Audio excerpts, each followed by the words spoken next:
is a place that is spoken about only in whispers. A dark area that spawns the beginnings of urban legends. A place where anything can happen and usually does. During the light of day, it hides just outside of you. But when the sun goes down, spirits, creatures of the night, roam free, and things do go bump in the night. It is in every state and every country, and there is no escaping it, no matter how safe you feel behind your locked doors and latched windows. So we invite you to turn down the lights and turn up your radio while we join Dave Schrader and Tim Dennis, your hosts, on a journey into the darkness on the edge of town.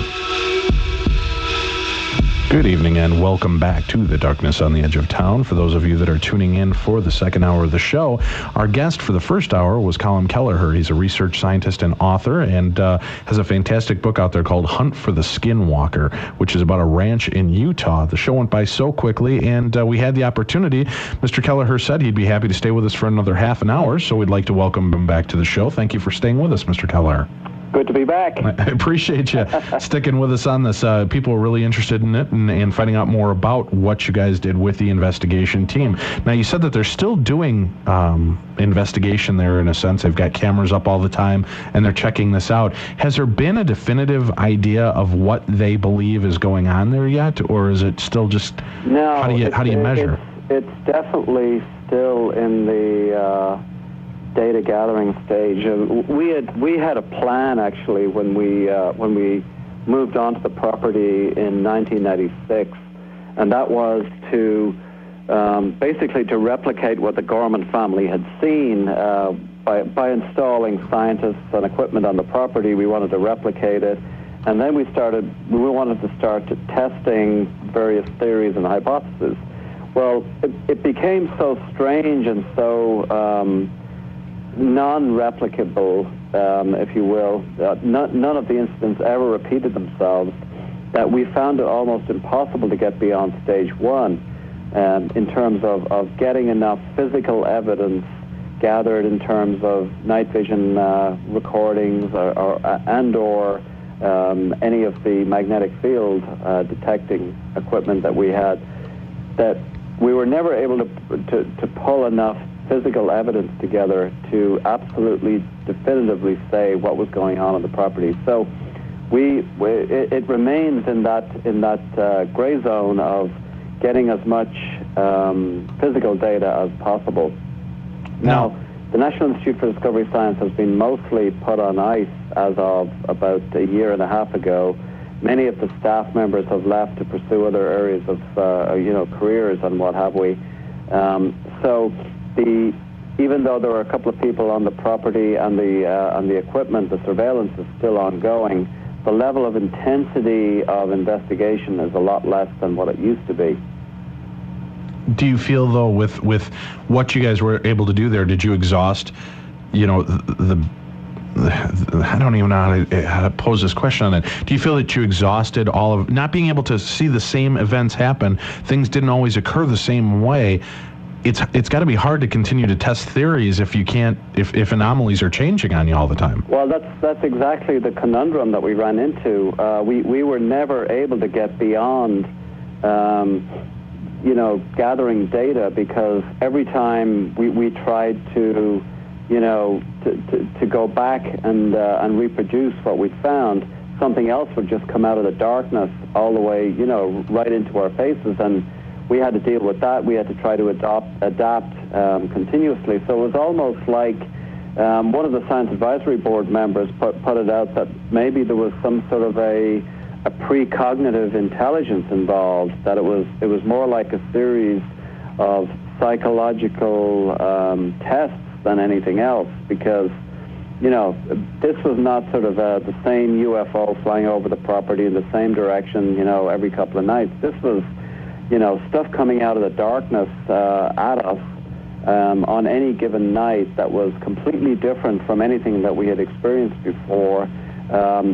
We even went to the length of constructing a series of observation areas on the property that were essentially chain link fences 12 feet high, and there was observation towers built inside these, and there were dogs inside the chain link fences on occasion, because we found that dogs were extremely adept at picking up a lot of the subtle stuff that we could not pick up either through our instruments or through our physical senses. But dogs were very good at that. So we routinely walk the property with dogs as biosensors all the time. But to cut a long story short, when we built these observation arenas, we found that the particular observation towers were plagued with all sorts of very strange stuff happening. The chain link fences would be opened, and it took a lot of, it took a lot of logistics to open one of these things. So it was not sort of that the wind would not blow it open, for example. It took several steps to open them, but they were routinely opened by unknown people or whatever. There was blood found on them on occasion. Some of the animals would disappear out of them. So there was a constant sort of trying to play catch up with all of these intrusions on the property. On another occasion, we had on a single evening during the summer, we had 3 separate surveillance cameras that were completely lost power at the same time, and we found that the wiring had been forcibly ripped out of these cameras. I mean, this was, again, Wow. This was not sort of the cameras had not just malfunctioned, they were deliberately vandalized by something or someone, and we thought that we had really found a smoking gun, because on another pole, only a few hundred feet away, we had another camera that was looking directly at the cameras that had been vandalized. And this had happened during 8:30 at night sort of thing. So, it was still relatively enough light and enough resolution to be able to catch the perpetrators. So we ran back to the main lab, and we replayed the tape from the camera that was looking at the cameras that had been destroyed. And as the tape went on through 8:20, 8:30, we were waiting to see what had happened to these cameras, and absolutely nothing was found or recorded on this videotape from the camera that was watching the cameras that had been destroyed. Now, we obviously took the videotape back to Las Vegas. We got it digitally enhanced. We increased the resolution to the point where you could actually see the tiny little red lights on the video cameras that were being destroyed. You could see them losing power at exactly the same time that the timestamp indicated on the recording. So there was no monkeying around, no discrepancies between the timestamps and the actual loss of power when the cameras were vandalized. But at the same time, the recording of from the camera that still had power showed absolutely nothing in the environment that could have caused those wires to be forcibly ripped out of the cameras. Now, there was not enough resolution or light to see the actual wiring being ripped out. I mean, it was obviously something had happened very subtly, but there was certainly enough. So let me get this right: the camera's watching the other camera, or the other piece, but not, you can't see anything happening to the camera. You don't see any creature or human being standing there right, tearing it to shreds. But are you seeing it still? The cameras losing power, so we knew that it was the cameras lost power at exactly that same time. Okay, but you couldn't see any physical, like the camera moving or shaking, like it was being torn apart? That's right. There was nothing. Wow. Nothing was on the video. I mean, we really thought we had a smoking gun after sort of months and months and months of hunting this intelligence or whatever it was on the property. It was a game of cat and mouse that was, it was replayed every single night. We would be stealthily tracking these phenomena on the property till 3, 4, 5 a.m. in the morning, every night. And with this video camera incident, we finally thought we had nailed whatever it was that was responsible. But in the end, we were left with absolutely nothing. They're asking through the bulletin boards and the forum here, is there a website for NIDS that people can check out? Well, the website for NIDS is still up. It's www.nidsci.org. And the website for the book is huntfortheskinwalker.com. Okay, great. Yeah, thank you. I wanted to mention that as well. So it's huntfortheskinwalker.com is the website for the book. It's the website for the book, and there's a few photos on the website, but the main NIDS website is still up.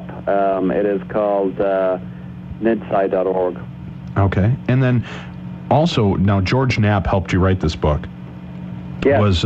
Is George still working at the ranch or still in doing that, and are you still in touch with him? Oh, yes, absolutely. George is an Emmy Award-winning journalist from Las Vegas. I mean, he's part of an investigative I-team with KLAS-TV in Las Vegas, Nevada. So he's a very high-profile investigative journalist. He's the only journalist that's ever been allowed on the ranch, on the property, because he goes back a long, long ways with the CEO of NIDS, who is Robert Bigelow.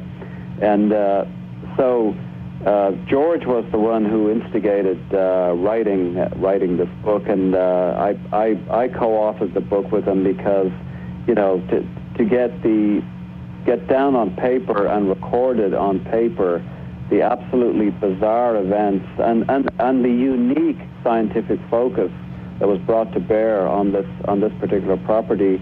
We think there's one or two other scientific attempts at measuring this stuff at this level of sophistication.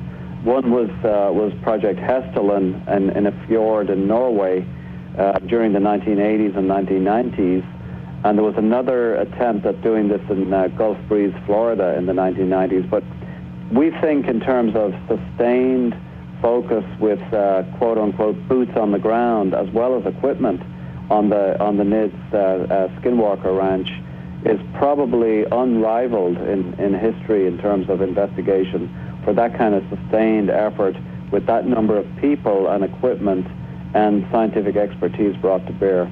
Well, you know what's funny is, to me, by reading your book, hearing the experiences that you've shared with us, they say all urban legends come from some bean of truth, some little kernel of truth. And you hear all these things that you're hitting on, the werewolf, mythology. The only bullet that brings them down is a silver bullet. Now you've got a wolf at the beginning of the experience that could not be dropped. It wouldn't die. It was massive and strong. Right. And it's a Skinwalker Ranch. I mean, you've got that involved. You've got that thick, musky, crazy smell when you were out in the woods, which sounds a lot to me like, and the people on the boards here, like Bigfoot or skunk ape. You seem to be going through a lot of these exact same motions, and it seems like you're almost validating all of these urban legend, mythological creatures all at one point on this plot of land that's going on. Do you believe we're being that we have a connection? I mean, you personally, do you believe that there are portals to other dimensions? Do you believe in alternate dimensions and otherworldly presences? It's very difficult to answer. Professionally, on this property, we never could come up with enough evidence. Personally, I'm certainly open to it, but I've never seen any enough evidence to say, oh yeah, obviously it's portals, or it's obviously it's extraterrestrials, or obviously it's interdimensional phenomena. Well, why can't it be all? Cryptoterrestrials, or indigenous, some kind of an indigenous intelligence that's sharing the land with humans. I mean, there's so many different possibilities. I mean, it's as good as your imagination can bring up. But on top of all of these quote-unquote urban legends that you mentioned, there was also a lot of nuts and bolts machinery, and like flying objects flying around this property, and a lot of these were associated with cattle mutilations. And I mean, that is another aspect that we really went to town on in National Institute for Discovery Science, was the fact that there was a dead animal on the ground is a forensic scientist's dream, because there's something physical there. It's not metaphysical.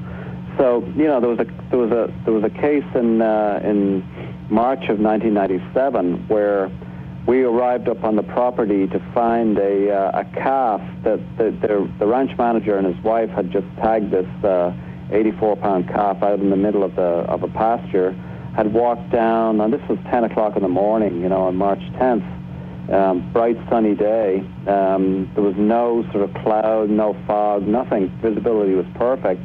They walked like 200-300 yards down the way, and they were tagging another calf when the dog with them started going very, very sort of squirrely, started snarling and barking and drawing their attention back to the animal they had just tagged. So they walked back, and it was no more than 40 minutes since they had tagged the calf. They found the calf lying on the hardback ground.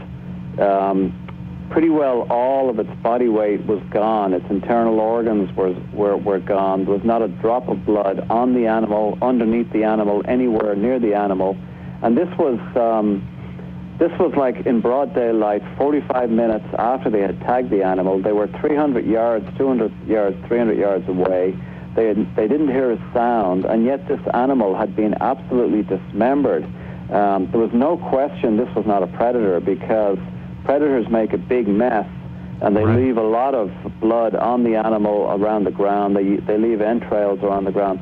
This was a very well executed killing of a calf, and the removal of every drop of blood from this animal. We had a veterinarian with us. We were standing over this animal about within 5 hours of it happening, and we had a veterinarian with us who went through, did a full autopsy, necropsy on the animal. First thing the veterinarian discovered was that sharp instruments had been used to cut off the ear of the animal that had the bright yellow ear tag that they had just tagged the animal with. He took several samples, sent them to veterinary pathology labs in Arizona and New Mexico, independently confirmed that sharp instruments had been used on this calf in broad daylight in this pasture in Utah.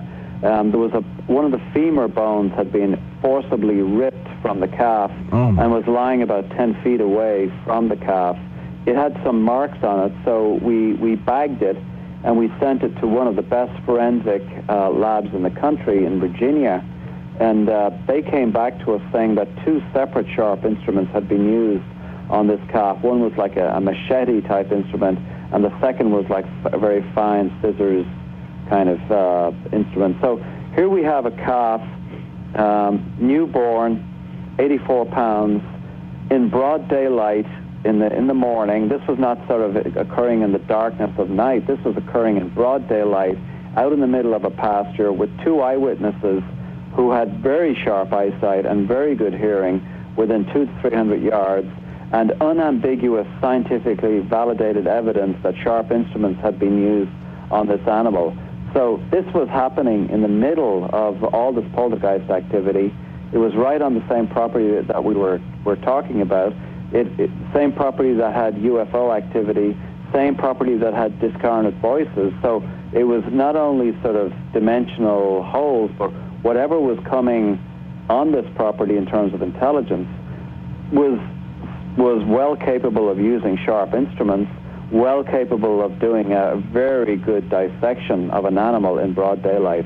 Well, are you ever concerned for you or your family that if something is out there watching and you guys were part of this, that you became part of their experiment, are you ever concerned that they're still checking up on you? Well, we've never had any evidence of that. None of the people who were involved in this project have never had any evidence of that. I mean, if we had indications, maybe there would be concern, but we've never had any evidence of. And this, a lot of these incidents happened 1997, 98, almost 10 years ago.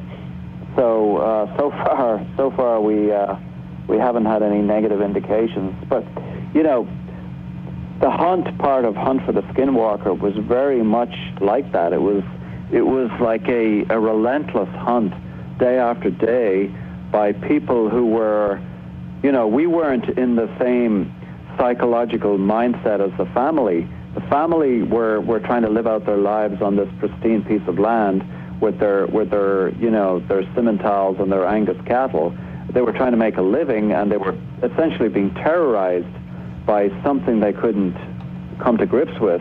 The NIDS scientists had a completely different mindset. They were on the property to gather data, and they were on the property to hunt whatever this intelligence or whatever it was on the property. So in a way, the NIDS really turned the tables on this. There was a whole sort of control thing that was happening with the family that was completely dissipated once NIDS got on the property. It was like we were not in the position of being threatened or being on the defensive. We were on the offensive. We were tracking around that property. We were leaving no stone unturned, and we were doing it pretty aggressively. So, you know, the contrast between what the family experienced and what we experienced was like really night and day, because when we actually moved onto the property, the family were sleeping on the floor of their living room, the whole family slept together for safety because they were so terrified of what would come out of the darkness at them. You know, that they were essentially terrorized by whatever was on the property. They were financially ruined. The kids' grades had gone way down in school. They had they really had nowhere to turn. Well, now, hearing all of that, Colm, I've got to ask, I understand you're a very intelligent man, you're a scientist, you want to find the answers. You know, hearing all that happened to this family and that they were so terrified that they all slept together, and you'd met them, they weren't the Clampetts, right? I mean, they weren't the Beverly Hillbillies. They were intelligent people and had their own life. Wasn't there a point when you said, what the hell am I doing here? Well, we thought more as in the professional sort of get the equipment up, get as many people who were well qualified, get the scientific method involved to see if we could somehow come to grips with what had happened to this family. And Tom Gorman especially was this guy was extremely intelligent, extremely bright. And the entire family were very bright. They were not sort of, Yeah, they weren't bumpkins. They weren't just... That's right. Right. And Tom Gorman was not the kind of guy to back down. Actually, the reason that he stayed on as ranch manager was because he was so outraged and so angry at being driven off his privately owned property by something he could not come to grips with. He was outraged and angry that something had killed 15 of his cattle, had violated his private property laws and had essentially driven him off his property in the United States, the land of the free, so to speak. So, I mean, he was angry, and he stayed on for a couple of years as ranch manager, specifically to help the scientists to see if we could come up with some kind of an answer. And, we never were able to gather enough data to come up with an answer. Did they have any... Tom Gorman moved on. Did they have any anomalies that happened to them once they moved off the ranch? Did these things continue to screw with them, in their new home? No. Okay. No, I mean, it was self-contained to that property? Very property specific. I mean, it may have been a coincidence of having certain people on the property at a certain time, because prior to the family moving onto the property had lain vacant for about 7 years. It had been owned by this elderly family in Salt Lake City that were not able to farm the property. But we interviewed hundreds of people in the area, and we constructed a timeline of events on that property. There was lots and lots and lots of stuff happening on the property all the way back in the 50s and 60s. So this was not a unique event that the family somehow brought something onto the property. Well, whatever they encountered was already on the property when they moved on. Right. Well, I appreciate you sticking with us for another half an hour and giving us some more information on this. I know that you've got plans and you got to get going here. Yeah, I better be on. But I really appreciate you staying with us here. And everybody, please make sure that you do pick up a copy of this book. Just click the link on our website. It'll take you to, I believe, Amazon.com or Barnes & Noble. You can pick up an issue of the book for yourself to read through. It's fantastic. Mr. Kelleher, it was a pleasure having you on again, like I said earlier. And thank you for so much more insight on this. And hopefully, as we go go on and we hear more experiences, perhaps we can have you on with other guests that have had experiences there, and maybe you guys can shed some light on each other's events. Sure, I'd love to. Well, great. Thank you very much. Everybody, you're listening to the Darkness on the Edge of Town Paranormal Radio Show. I'm your host, Dave Schrader, along with me, Tim Dennis. After this quick break, we're going to be back with the Ghost Hunters, Brian Harnois. Riveted to the edge of your seat? Good. There's more to come from the Darkness on the Edge of Town. If you read Taps Paramag every month, you'll be able to tell the difference between the absurd Could not go to work because Bigfoot stole my car. and the creepy. Taps Paramag takes you where few would ever go on purpose.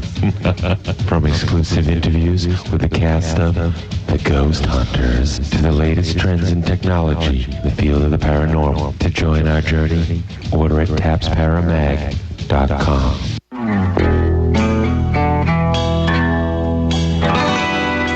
Try not to fall asleep. We'll only give you nightmares. Welcome back to the Darkness on the Edge of Town. Good evening and welcome back to the Darkness on the Edge of Town Paranormal Radio Show.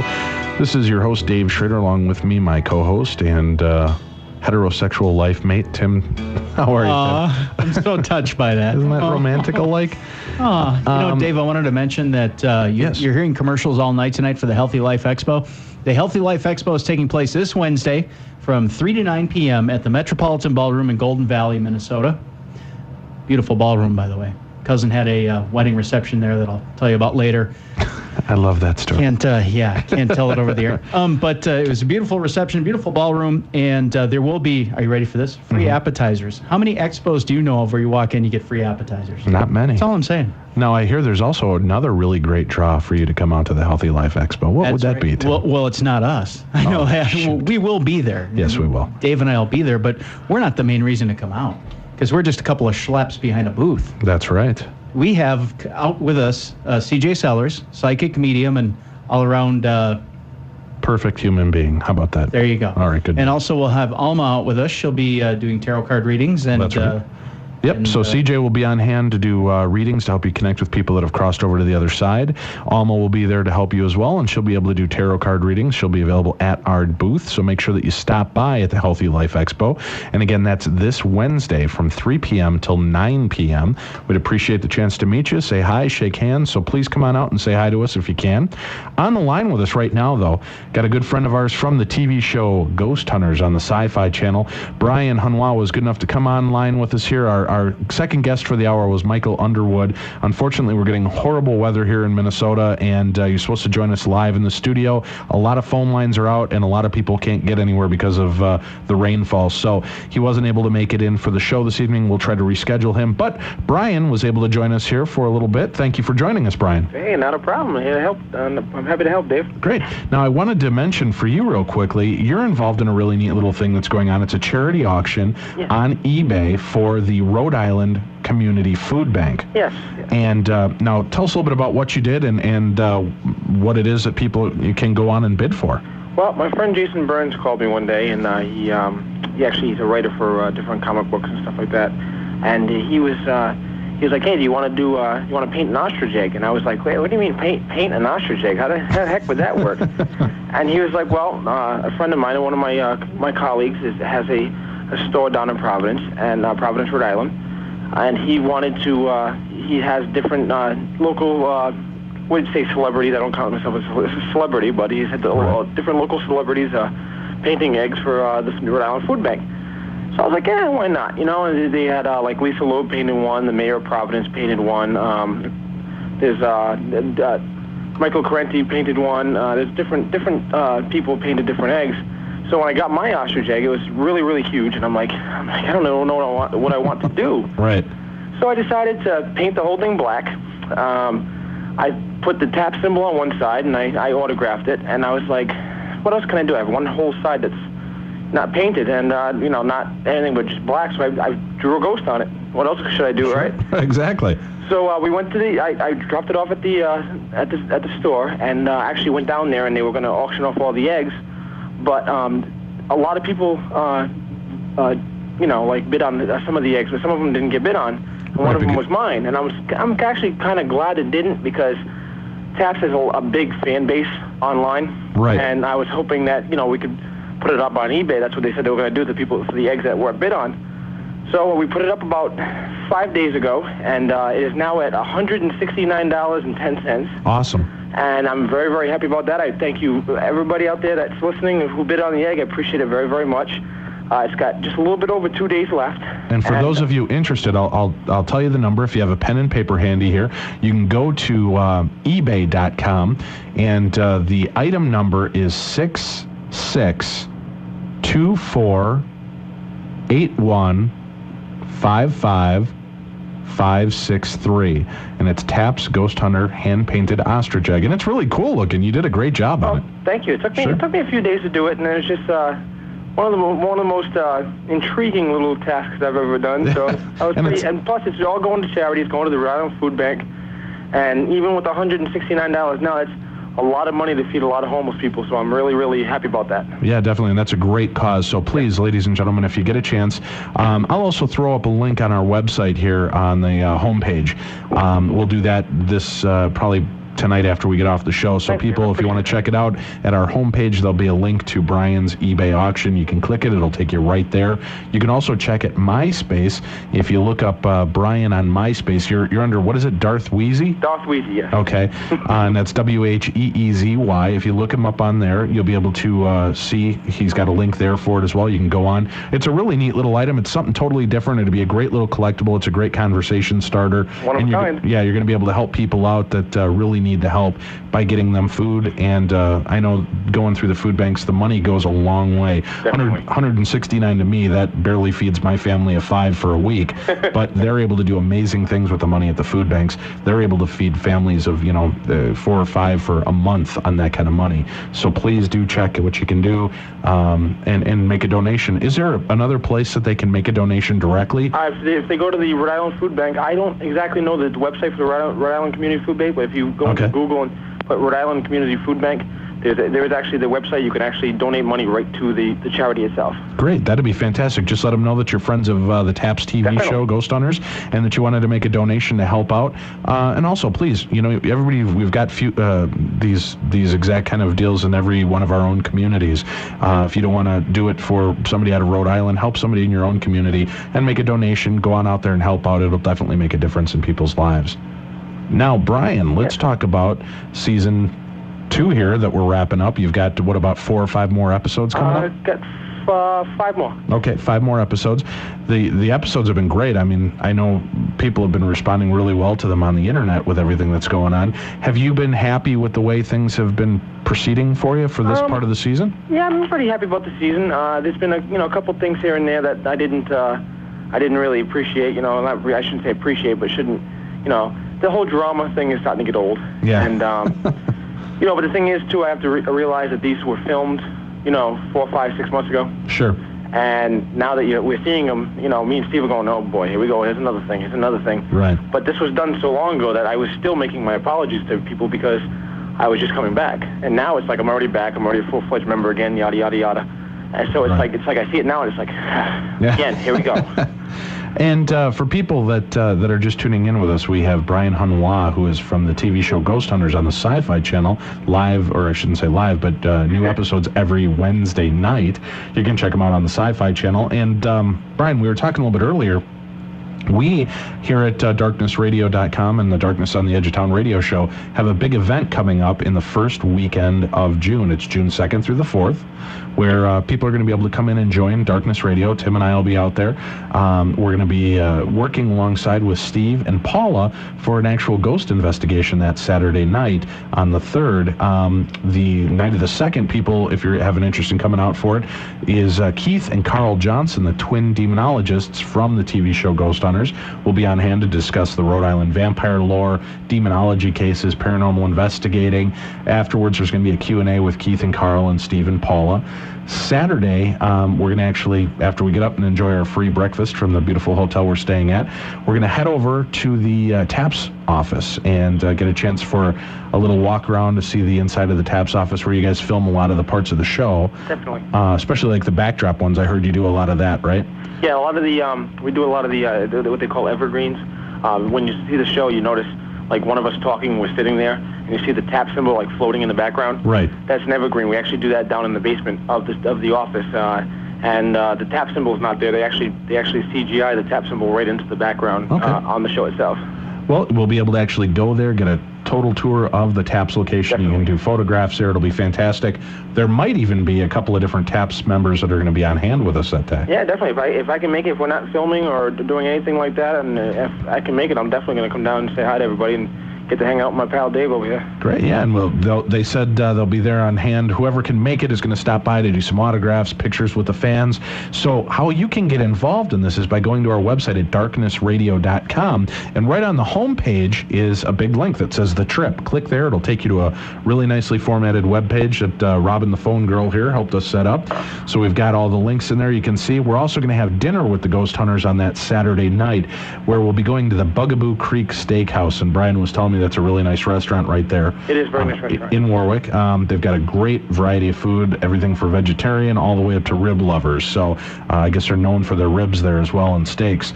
Then we're going to go back to the Haunted Hotel, which is the Fairfield Inn Marriott there in Warwick, and they have actually 2 ghosts.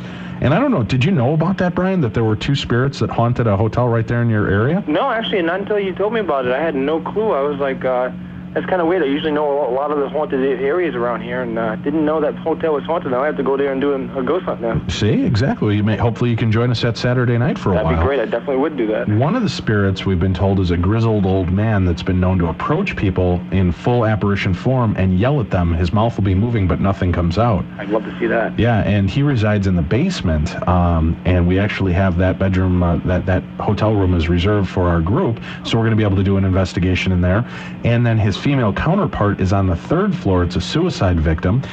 People say that they stay in the room, that they've taken many pictures where mist-like substance hangs in the air, or they're awakened by the gentle sounds of crying or weeping from the room as well. Oh, cool. And she's been known to walk through the halls, as is the spirit of the grizzled old man. So we should have some good opportunities maybe to get some EVPs, get some good video, bring your cameras, bring your video, bring your, audio recorders to try to get some great EVPs. Steve and Paula will be on hand to kind of walk us through the different equipment that they bring to show us what it does, how it works, why it does what it does.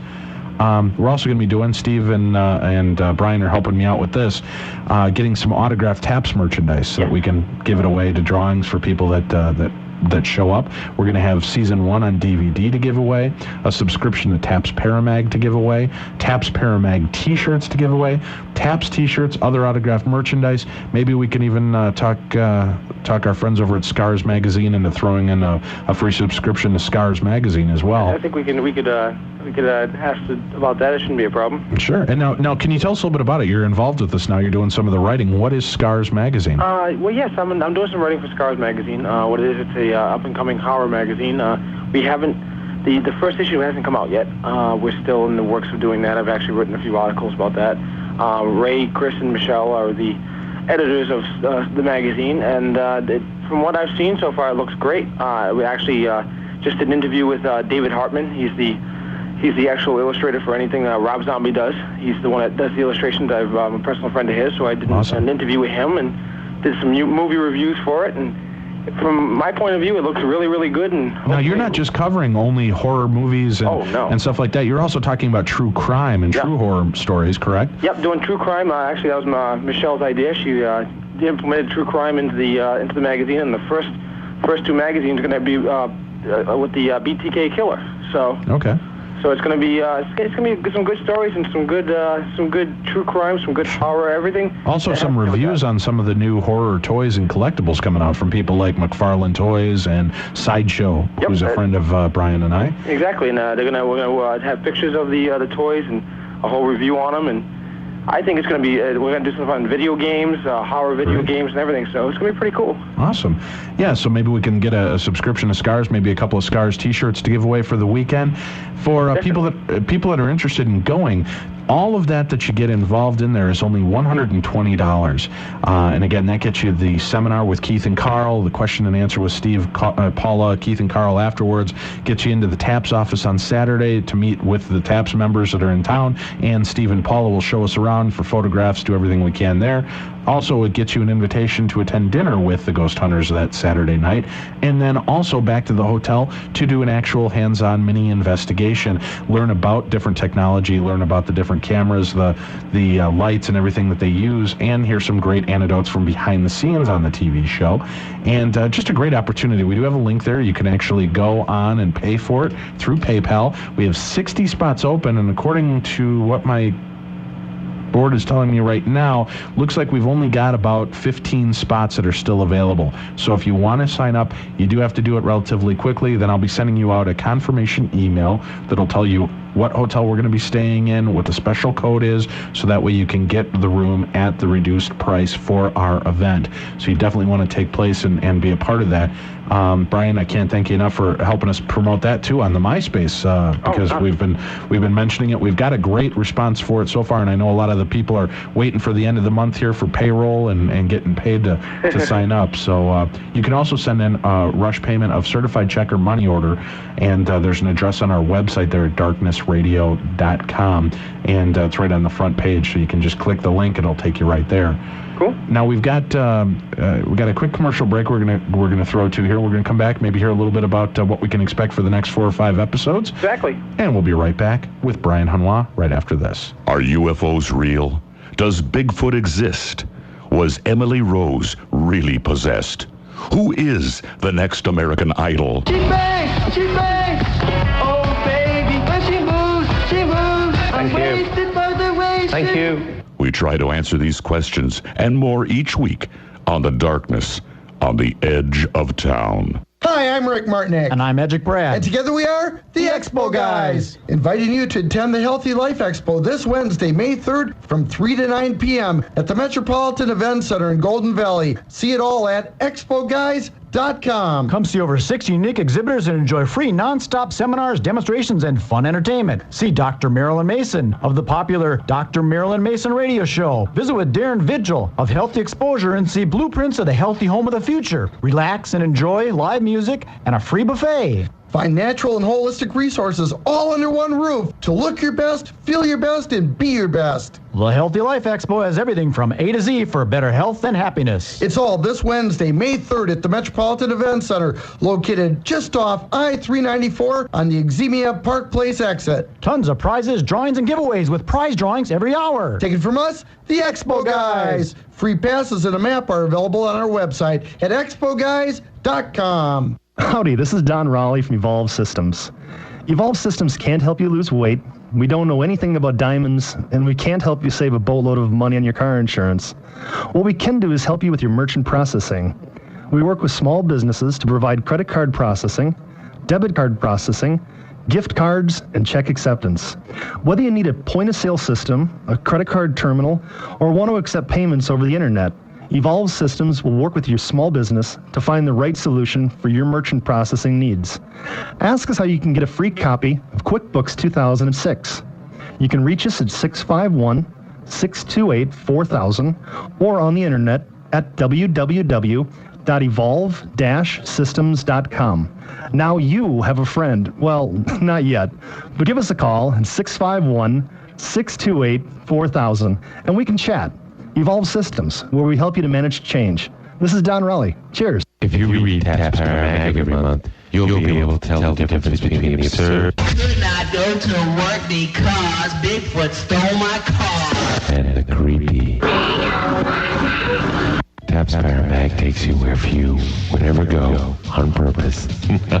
From exclusive interviews with the cast of The Ghost Hunters to the latest trends in technology, the field of the paranormal. To join our journey, order at tapsparamag.com.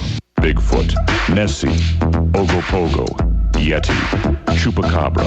Please stop calling these guys names. Dave and Tim have feelings, you know. Back to the lock with you, Nessie. Welcome back to the darkness on the edge of town. Good evening and welcome back to The Darkness on the Edge of Town. This is Dave Schrader, your host, along with me, co-host Tim Dennis. Our special guest here for the last half an hour of the show is Brian Harnois from the TV show Ghost Hunters. Just kind of came on to kind of give us a little insight on the really nice little deal that he's doing right now on eBay. He's got a great little ostrich egg that's actually painted. I shouldn't even say little. It's a huge ostrich egg that's been painted, and it's black with the TAPS logo on there and the ghost on there and Brian's autograph. If you go on to eBay, you can look it up by its item number, which is 66248-15563. And if you bid on that, it's going to go to a great cause. It'll help raise some money for the Rhode Island Community Food Bank. So please do go check that out. You get a one-of-a-kind collectible. You get an autographed piece from Brian, and it was actually made and created by him. So it's a fantastic item and goes out to help a lot of good people. He was also talking to us about Scars Magazine, which is something new that he's involved in. Can you tell us, when is that first issue coming out, Brian? It looks like the first issue will be out in May. Okay. It looks like we're almost done with the... I know Ray, Chris, and Michelle are almost done editing everything, and it looks like after I've already written my stuff I need to write, and it looks like by mid-May it should be out. Awesome. Is there a website people can go to so that they can order Scars Magazine? Oh, yeah, you can go right to the website is www.scarsmagazine.com. Okay. And it's all one word, Scars Magazine. And you can there's actually a subscription link right on the front page. All right, fantastic. Now let's get in. We've only got about 5 minutes left in the show here, but can you, I know you're not allowed to really kind of give away much of the series and what's going on. Are you in all of the last 5 episodes? Can you tell us that? Oh, yes. I'm definitely, I'm in every single episode this of the back 9, the last 9 episodes.